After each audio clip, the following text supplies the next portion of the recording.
विकासनगर में सीएम धामी ने हरिपुर घाट का किया शिलान्यास। जनसभा में बोले, मां यमुना ने बुलाया इसलिए चला आया।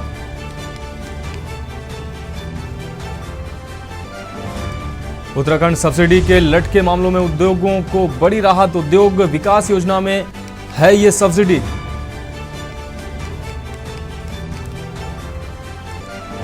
कोटद्वार के कृषि एवं भू संरक्षण अधिकारी सस्पेंड। किसानों को जैविक खाद वितरण में की लापरवाही।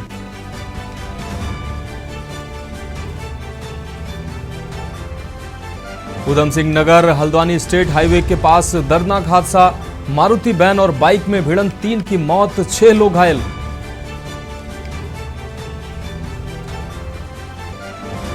कैग की रिपोर्ट में खुलासा, सरकार ने विधानसभा से नियमित कराए बगैर खर्च कर दिए 47,758 करोड़ रुपए।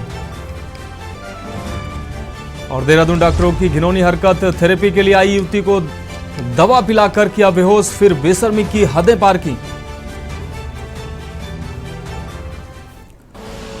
आप देख रहे हैं के न्यूज, खबरों का सारथी।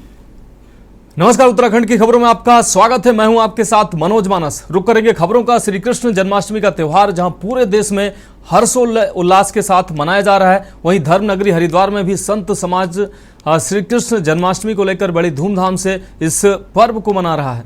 कनखल स्थित ऐतिहासिक श्री पंचायती बड़ा उदासीन अखाड़ा में जन्माष्टमी उत्सव धूमधाम के साथ मनाया गया है। इसके साथ ही कई आश्रम अखाड़ों में भी श्री कृष्ण जन्माष्टमी के उपलक्ष्य में झांकियां सजाई गई हैं, जिसे देखकर लोग मंत्रमुग्ध हो गए।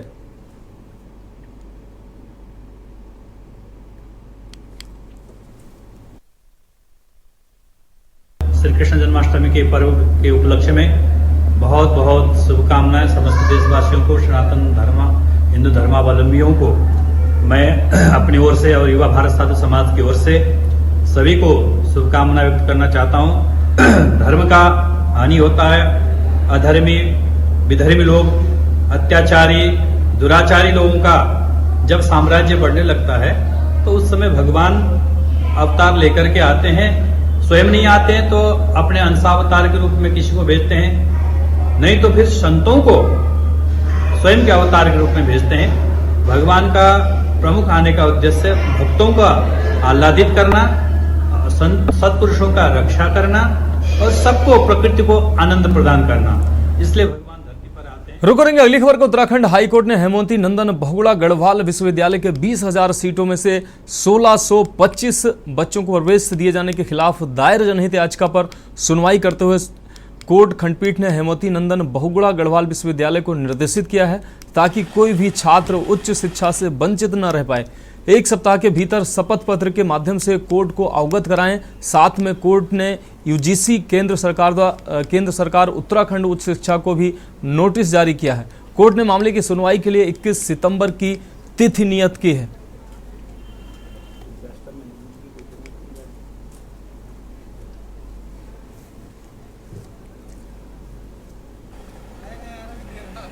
बहुत महत्वपूर्ण मुद्दा माननीय उच्च न्यायालय के सामने रखा गया है कि कैसे गढ़वाल विश्वविद्यालय की 20,000 सीटों में केवल 1625 बच्चे आ जाए हैं एडमिशन के लिए। 2-3 गर्ल्स डिग्री कॉलेज में जिनमें 440 सैंक्शन सीट है, केवल 3 लड़कियां एडमिशन ले पाई। क्यों? क्योंकि जो कॉमन यूनिवर्सिटी एंट्रेंस टेस्ट हुआ इस वर्ष, उस कॉमन यूनिवर्सिटी एंट्रेंस टेस्ट को उत्तराखंड से कई लोग दे ही नहीं पाए क्योंकि उसका सेंटर मेरठ रखा गया था। तो इस वजह से जो विश्वविद्यालयों को भारत सरकार द्वारा छूट दी गई थी, जिसमें एचएनबीयू गढ़वाल यूनिवर्सिटी भी शामिल है, कि भाई आपको ये यूनिवर्सिटी टेस्ट के हिसाब से एडमिशन करने की आवश्यकता नहीं है, आप अपना अलग से भी एडमिशन कर सकते हैं, तब भी सेशन शुरू हो गया है और इतनी सारी सैकड़ों हजारों सीटें बच्चों की उनके भविष्य को अंधकार में रखते हुए वैकेंट रखी गई है।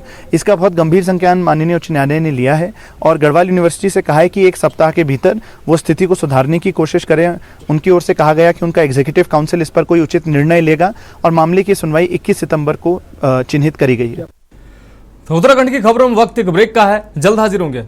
ब्रेक के बाद एक बार फिर से आपका स्वागत है। बढ़ेंगे अगली खबर की ओर, जहां पूरा देश आज भगवान श्री कृष्ण का जन्मोत्सव बड़े धूमधाम व हर्षोल्लास के साथ मना रहा है। जगह जगह मंदिरों में भजन कीर्तन पूजन अर्चन किया जा रहा है, साथ ही भगवान कृष्ण की लीलाओं का वर्णन भी किया जा रहा है। तो वहीं यादव समाज विकास समिति द्वारा जन्माष्टमी पर्व को मनाया गया है। कार्यक्रम में मुख्य अतिथि के रूप में पहुंचे आईएएस चंद्रेश कुमार यादव ने होनहार बच्चों को प्रशस्ति पत्र व स्मृति चिन्ह देकर सम्मानित किया है। सभी से मेरा निवेदन है कि अपने अपने स्थान पर बने रहें।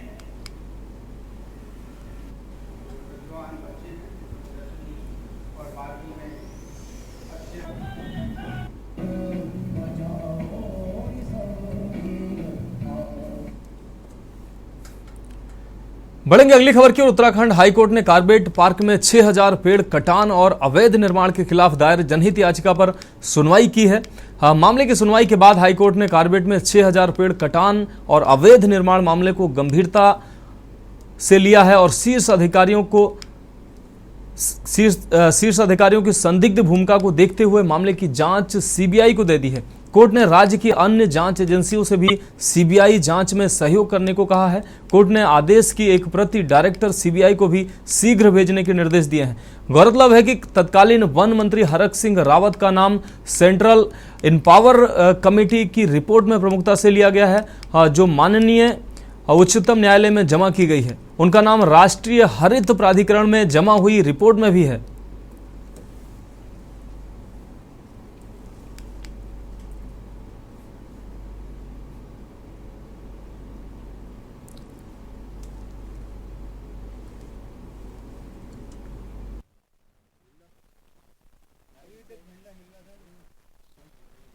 कॉर्बेट टाइगर रिजर्व में 6000 वृक्षों का अवैध पातन हुआ और एक टाइगर सफारी के नाम पर काफ़ी अवैध कंस्ट्रक्शन हुआ।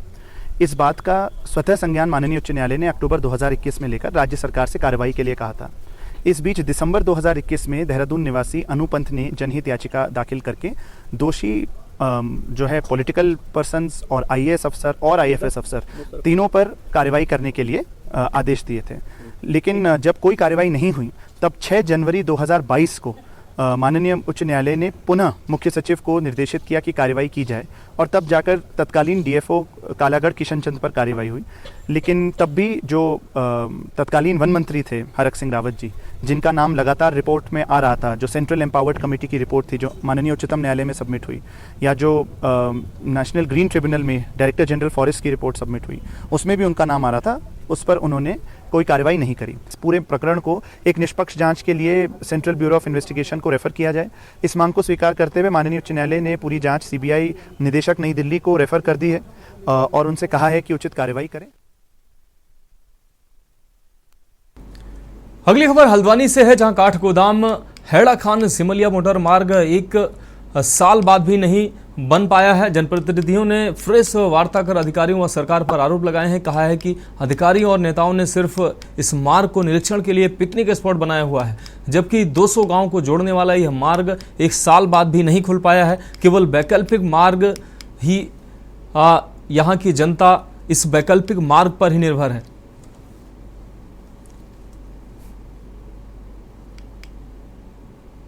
14 नवंबर 2022 को हैड़ा खान सिमलिया सड़क धंस गई थी।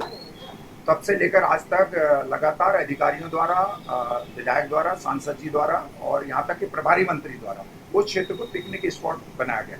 उस सड़क पर अब तक कोई ठोस कार्रवाई नहीं हुई है और वन विभाग की भूमि हस्तांतरण नहीं है। इसलिए इन सब लोगों की जवाबदेही बनती है और हम एक बहुत बड़ा जन आंदोलन 200 गाँव की सड़क है, 15 दिन बाद हम घेरा डालो डेरा डालो कार्यक्रम के तहत जिम्मेदार लोगों को घेरेंगे, आंदोलन उग्र करेंगे। हमारी जो है सिमलिया सालनी वाली रोड की स्थिति तो इतनी दयनीय है कि जिसके बारे में ये समझ लो कि रोड पर तालाब बने हुए और कभी भी कोई भी जानलेवा घटना हो सकती है। ये सरकार इसकी शोध नहीं ले रही। विधायक जी बार बार ये कह रहे हैं कि इस रोड के डामरीकरण के लिए हमने इतने करोड़ स्वीकृत करा दिए हैं, लेकिन अभी तक धरातल पर कुछ काम नहीं हुआ।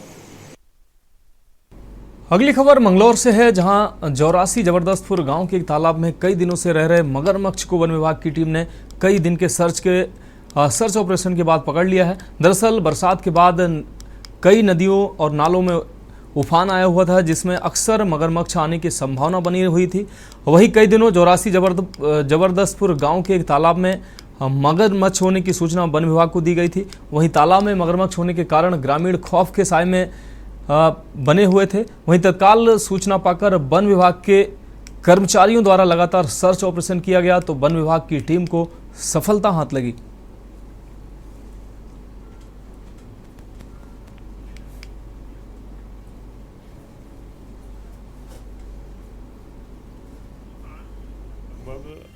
3-4 साल का बच्चा है और जोरासी गांव से हमें लगभग 2-3 महीने से ऐसी शिकायतें मिल रही थी कि एक तालाब में मगरमच्छ है और हमारी टीम निरंतर वहां जाके इसका सर्च अभियान किया जा रहा था।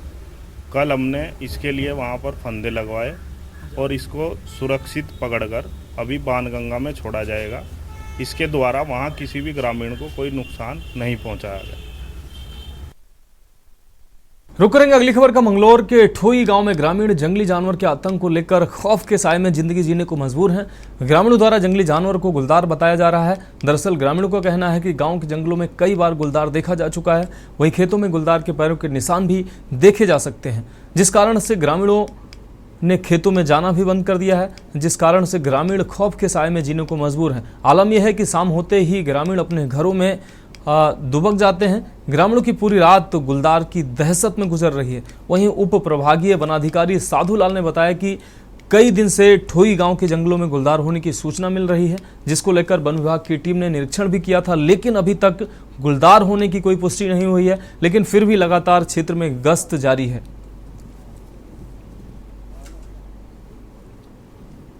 मामला ये हुआ, उस दिन से बरखा लागू हुई थी, ज्यादा पानी आया था।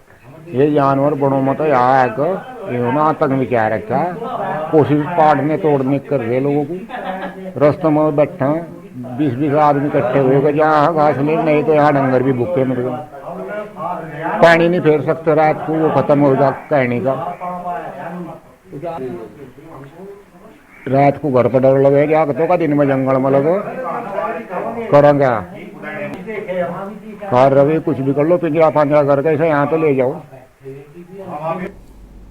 अगली खबर देहरादून से है, जहां विधानसभा सत्र के दूसरे दिन खानपुर से निर्दलीय विधायक उमेश कुमार ट्रैक्टर पर सवार होकर सड़ी गली फसल लेकर विधानसभा पहुंचे। ट्रैक्टर को विधानसभा के प्रवेश द्वार पर ही रोक दिया गया। सुरक्षाकर्मी बड़ी संख्या में गेट के दोनों तरफ पहुंच गए। इस बीच निर्दलीय विधायक और अधिकारियों के बीच तीखी बहस भी हुई। उमेश कुमार ने सिंचाई मंत्री सतपाल महाराज पर गंभीर आरोप लगाए।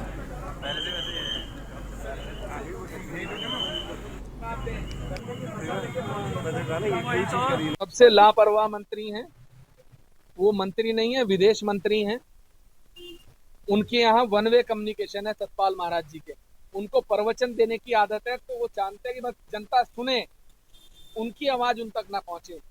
जनप्रतिनिधियों को वन वे कम्युनिकेशन जनता की तरफ से होता है, पब्लिक की तरफ से होता है। जनता की बात सुननी चाहिए। उनके हवाई दौरे 1.5 साल पहले से मैं इस सदन में आवाज उठा रहा हूं कि मेरे क्षेत्र के तटबंधों को बना दीजिए, मेरे क्षेत्र के तटबंधों को बना दीजिए, हम भारी बाढ़ से हमें जूझना पड़ेगा। और वही हुआ। 1.5 साल पहले मैंने जल शक्ति मंत्री जी को फोन लिखा। उन्होंने मुझे आज अभी 6 महीने पहले मुझे पत्र आया, बोले कि साहब 1.5 महीना पहले हमने तटबंधों को बनाने के संबंध में कुछ हमारी जानकारियां मांगी थी, उसका 1.5 साल हो गया। माननीय जल शक्ति मंत्री जी के कार्यालय को आज तक इनके कार्यालय से जवाब नहीं दिया गया। इससे लापरवाह मंत्री या इससे लापरवाह मंत्री का विभाग क्या हो सकता है, जो 1.5 साल से किसी केंद्रीय जल शक्ति मंत्रालय के बातों का जवाब न दे सके। खबरों में वक्त एक और ब्रेक का है, जल्द हाजिर होंगे। आप देख रहे हैं के न्यूज, खबरों का सारथी। ब्रेक के बाद खबरों में एक बार फिर से आपका स्वागत है। बढ़ेंगे अगली खबर की ओर। खबर देहरादून से। उत्तराखंड विधानसभा के मानसून सत्र के दूसरे दिन भी विपक्ष के हंगामा के साथ शुरुआत हुई। कांग्रेस के सभी विधायकों ने प्रदेश के विभिन्न मुद्दों को लेकर जमकर प्रदर्शन किया। कांग्रेस विधायकों ने सरकार पर विपक्ष के लोगों के सवालों से बचने का आरोप लगाया। उपनेता प्रतिपक्ष भुवन कापड़ी ने बताया कि सत्र की अवधि को बढ़ाए जाने, आपदा प्रभावितों को उचित मुआवजा दिए जाने समेत विभिन्न मांगों को लेकर धरना प्रदर्शन किया जा रहा है। वहीं वित्त एवं संसदीय कार्य मंत्री प्रेमचंद अग्रवाल ने बताया कि सत्र की अवधि बिजनेस के मुताबिक रखी गई है। सरकार विपक्ष के हर सवालों का जवाब देने के लिए तैयार है।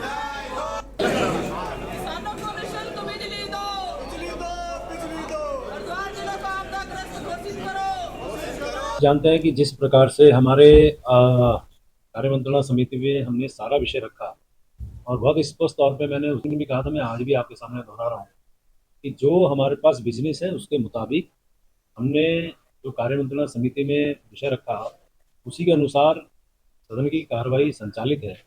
और ये भी मैंने उस दिन आग्रह किया था, यदि उसके बावजूद कोई बिजनेस रहता है, कोई विषय रहता है, करना और बिजनेस होना में फर्क है।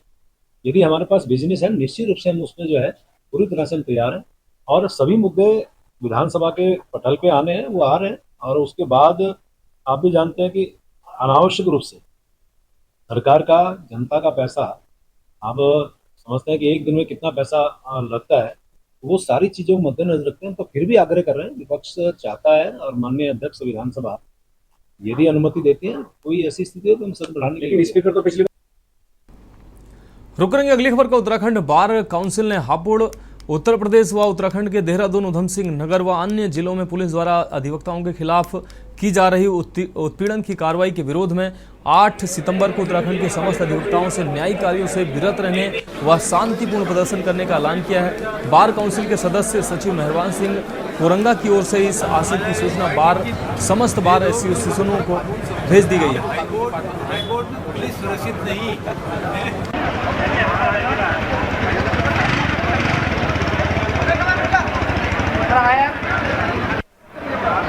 देखिए, सारे उत्तराखंड के अंदर जिस तरह से प्रशासन ने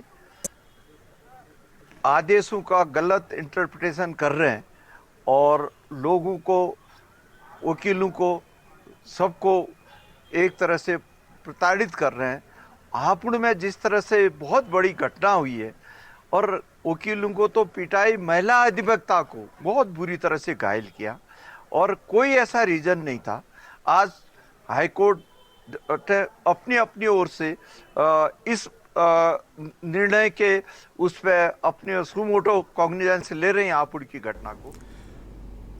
रुक करेंगे अगली खबर का। उत्तर प्रदेश के हापुड़ में पुलिस द्वारा वकीलों पर आपको बता दें किए गए लाठीचार्ज और देहरादून में जमीन फर्जीवाड़े में वकीलों को आरोपी बनाकर वकीलों का उत्पीड़न करने से नाराज डोईवाला में परवा दून बार संघ ने सांकेतिक धरना प्रदर्शन कर आरोपियों के खिलाफ कार्रवाई की मांग की है। डोईवाला तहसील में तमाम अधिवक्ताओं ने अपना रोष जताते हुए कहा है कि अब वकीलों को अपना काम करने में तमाम समस्याओं का सामना करना पड़ रहा है, जबकि वकील समाज में पीड़ित लोगों को न्याय दिलाने का काम करता है, लेकिन अब वकीलों को ही निशाना बनाया जा रहा है, जिसे वकील किसी भी सूरत में बर्दाश्त नहीं करेंगे।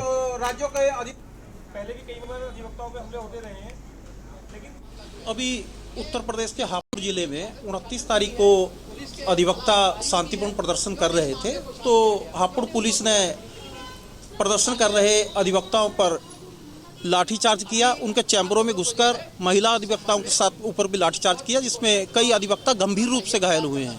तो वहाँ के अधिवक्ता लगातार मांग कर रहे थे कि जिन पुलिस अधिकारियों ने इस निंदनीय घटना को अंजाम दिया है, उनके खिलाफ कार्रवाई करते हुए उनका ट्रांसफर करा जाए और उनके ऊपर एफआईआर लॉन्च की जाए। अधिवक्ताओं के ऊपर प्रत्येक दिन जो है पुलिस के द्वारा अधिवक्ताओं को उत्पीड़न किया जा रहा है, अधिवक्ताओं के ऊपर लाठीचार्ज की जा रही है। अभी आपने हापुड़ की घटना देखी होगी, हापुड़ में जो है पुलिस वालों ने कैसे देखा अपने महिला अधिवक्ताओं को, और वहाँ के जो और अधिवक्ता उनके साथी थे वो एक शांतिपूर्ण तरीके से अपना प्रोटेस्ट कर रहे थे, वहाँ उनके ऊपर लाठीचार्ज कर दी गई है।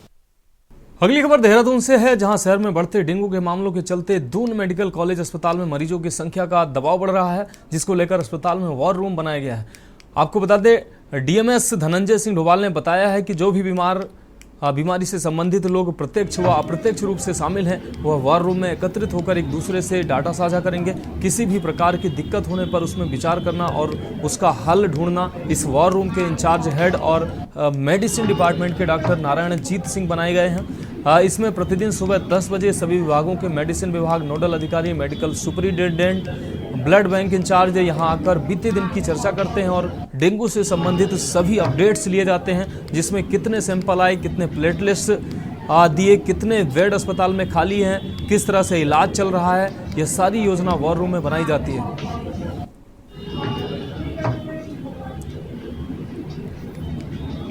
सीखते हुए एक वॉर रूम बेसिकली एक ये है कि एक जगह है जहाँ पर कि जो भी उस बीमारी से संबंधित लोग हैं, जो परोक्ष या अपरोक्ष रूप में उसमें शामिल हैं, उनका एक जगह एकत्रित होना और डाटा एक दूसरे से शेयर करना, जो दिक्कतें आ रही हैं उसके बारे में विचार करना और उसका सोल्यूशन लेना। इस तरीके के एक जगह को हमने वॉर रूम डिसाइड किया था।